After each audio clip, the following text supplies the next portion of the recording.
Okay, so I'm planning to carve the neck at some point today, and what I thought I'd do is just show you how I lay out the cut lines. Okay, this is a guide for the neck carve. All right, so first of all, I drew a center line right down the middle here. Okay, and then I established the heel. So the landmarks for the heel, 85 millimeters up, and then 35 millimeters up here. 120 millimeters up, and then you kind of draw a little triangle there, and that's the heel. Okay, so you don't carve here, and then up here you establish the volute by drawing these two lines down from the headstock, okay, where they intersect up here, and this is going to be the volute.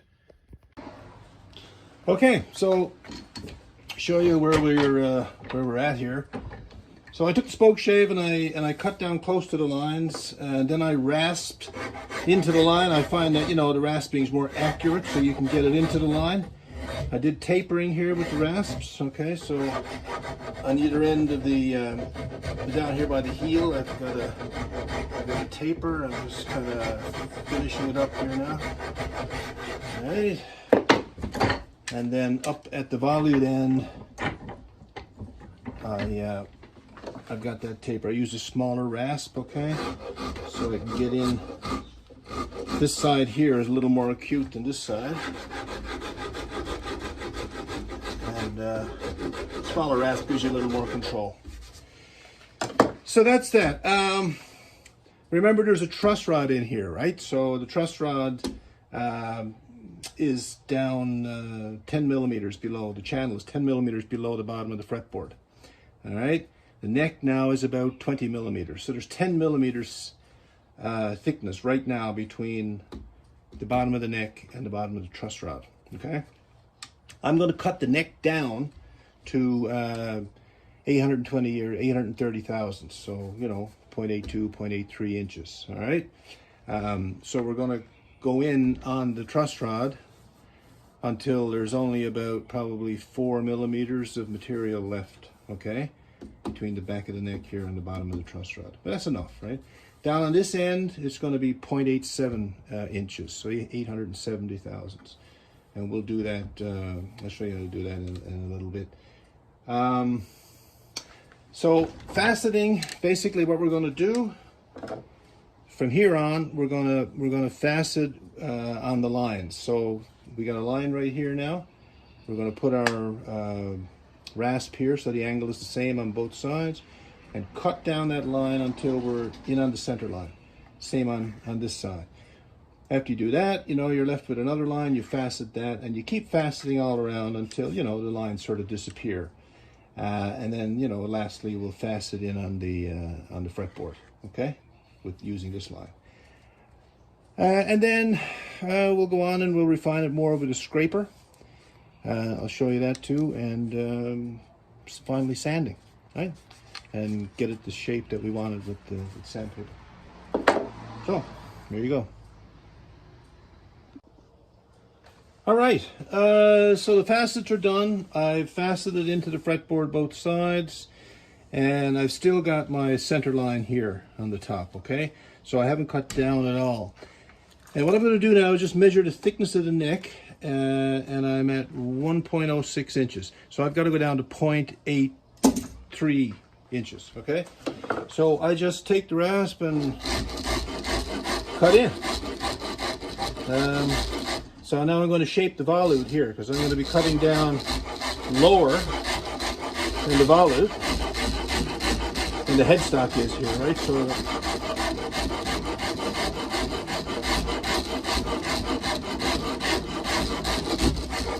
let's just see where I'm at here. 0.93. Goes fairly quick. I won't go right down to 0.83 because I don't want to overshoot. So what I'm going to end up doing now is I'm going to create another surface down here, right? So I'll have to facet those edges again and facet them in. So that's there. I'll go down maybe 0.85. That'll be safe. And then I'll go 0.83 afterwards. 0.92. Anyway, you don't have to watch this, but I'll go down the neck. I'll fasten to 0.85 or cut to 0.85 here, 0.87 there, and then I'll kind of connect it all up, make it level, and then fasten it in. So I'll show you after when I get to that point. Okay, so we've been moving right along. I've got the neck now faceted and thicknessed, close to final thickness. Let's just see what we got here. So right up here over the first fret, I got 0.838, so you know 0.84, pretty close. And then here I've got 0.85, and then up here around the 12th fret I've got 0.876, so pretty much where we want it. I've rounded it off. I've got the volute shaped. I've got the heel shaped pretty good. So next thing to do is kind of smoothing all that over, and what I do, I use a scraper for that. So I have a scraper with a contoured edge, right? And you just kind of, it'll cut the wood, right? It'll smoothen it, like that.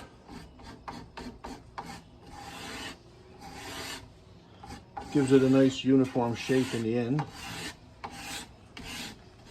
Right, like that. Go the other way here.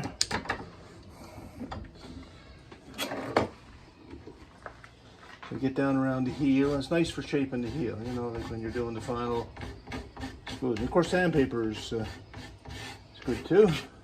Important when you're sanding to go up in grips, right? So I usually start with a fairly coarse grip, like an 80 or 100. I don't usually go less than 80.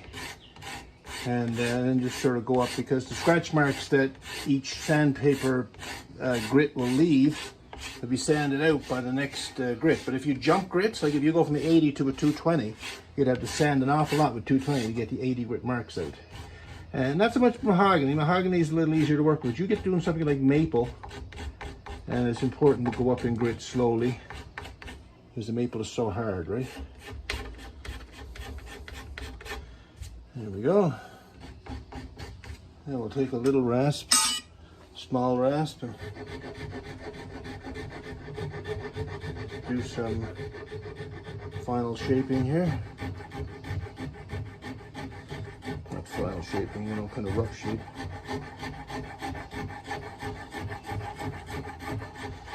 There we go. Where was I? Oh, yeah, scraper. Okay.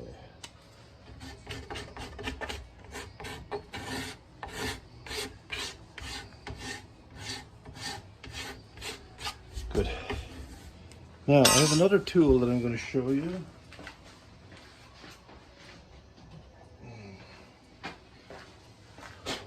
This tool is for checking the contour of the neck, right? So you have these little pins here that are close together. You push it down, and that gives you the shape of the neck. So you see that that's pretty uniform there. You flatten it, move a little further. Not bad. And up here, you know, you can see then if you got any bumps or anything on the neck that you have to take out. Not bad.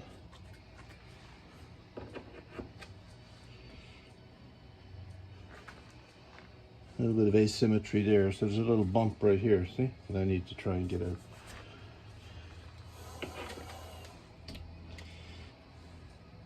See, right there. Okay, so I'll do that, and then we'll do some sanding afterwards.